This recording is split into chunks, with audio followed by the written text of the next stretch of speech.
90 kilo இருந்தாவே over weight, 110 இருந்தா ரொம்ப ஜாஸ்தி வெயிட், 150 இருந்ததுன்னா ஒபிசிட்டி, மார்பிட் ஒபிசிட்டி. அதிகமா சாப்பிடாதீங்க. பசியனால இருந்து இறந்து போறவர்கள் குறைவு. அதிகமா சாப்பிட்டு இறந்து போறவர்கள் எல்லா வியாதியும் வரும்.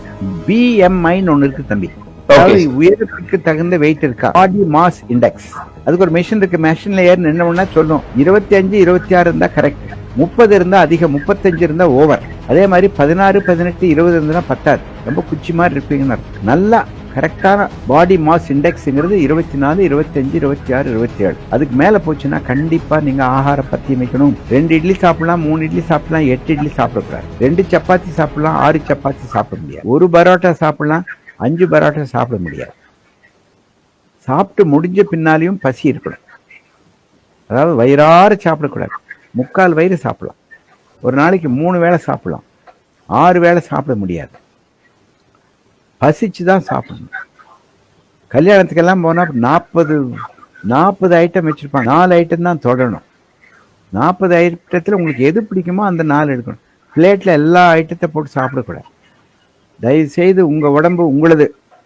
உங்க உடம்ப நல்லா கவனிச்சிட்டிங்கன்னா 100 வயசு இருக்கலாம். நீங்க உங்க உடம்ப நல்லா கவனிக்கலைன்னா நான் உங்க உடம்ப கவனிக்க வேண்டியிருக்கும். ஏதோ வியாதியில வருவீங்க, உங்க ஜோப்ல பாக்கெட்ல இருக்க பணம் எல்லாம் என்னுடைய பாக்கெட்டுக்கு வந்துடும். பரவாயில்லையா? ஆதார் கார்டு, உங்க கிரெடிட் கார்டுல இருக்க பணம் எல்லாம் என்னுடைய கிரெடிட் கார்டு டெபிட் கார்டுக்கு வந்துடும். ஒபிசிட்டி வராம இருக்கணும்னா இந்த எக்ஸசைஸ் பண்ணக்கூடாது. அம்மா சாப்பாடு போட்டான்னா இப்படி சொல்லலாம், வேண்டாம் வேண்டாம் வேண்டாம் வேண்டாம் வேண்டாம் வேண்டாம் வேண்டாம் வேண்டாம் வேண்டாம். எக்ஸசைஸுங்கிறது அதான் சொன்ன பாருங்களேன், 3 கிலோமீட்டர் நடக்கணும், உடம்புல வேர்வை வரணும். வெயிட் எந்த காரணத்தை கொண்டு 85 கிலோ 90க்கு மேலே போகக்கூடாது. நீங்கள் 6 அடி உயரம் இருந்தாலும் 90 தான் இருக்கணும். வெயிட்டை ஏற்றுறது ஒரு பக்கம், குறைக்கிறது ஒரு பக்கம். ஒபிசிட்டி வந்தால் முழங்கால் தேஞ்சு போகும், ஜாயிண்ட் தேஞ்சு போகும். ஒபிசிட்டி இருந்தால் பிளட் ப்ரெஷர் ஏறும், ஹார்ட் அட்டாக் வரும், பிரெயின் அட்டாக் வரும், பக்கவாதம் வரும், மாரடைப்பு வியாதி வந்து பைபாஸ் சர்ஜரி பண்ண வேண்டிய ஏற்படும். ஹார்ட் அட்டாக் வந்தால் கூட தொலைஞ்சு போகுது. பிரெயின் அட்டாக் வந்தால் ஒரு கை ஒரு கால் வராது, பேச்சு வராது. அதனால் ஒபிசிட்டி வேண்டாம். புரியுது சார், நான் ஏதோ சொல்கிற அட்வைஸ் கொடுக்குறேன், நீ உங்கள் இஷ்டத்துக்கு சாப்பிடுங்க சார், தப்பே கிடையாது. இப்போ 100 வயசு இருக்கணும்னா நீங்கள் ஹெல்மெட் போடாமல் வண்டி ஓட்ட முடியுமா? நான் ஹெல்மெட் போட மாட்டேன், 100 வயசு இருக்கணும்னா அது எப்படி சொல்கிறது? நீங்கள் என்ன வேணால் சார், நான் இத்தனை நேரம் சொன்னேன் பாருங்க, இதெல்லாம் மறந்துடுங்க, உங்கள் இஷ்டத்துக்கு இருங்க. அப்போ தான் நான் ஒரு பெரிய ஹாஸ்பிட்டல் கட்டியிருக்கேன், உங்களை நம்பி தான் ஹாஸ்பிட்டல் கட்டியிருக்கிறேன். தயவுசெய்து நம்மளை கை விட்டுறாதீங்க. நான் சொன்னதெல்லாம் அழிச்சு போடுங்க, மறந்துடுங்க. ஏன்பா டல்லா இருக்கிற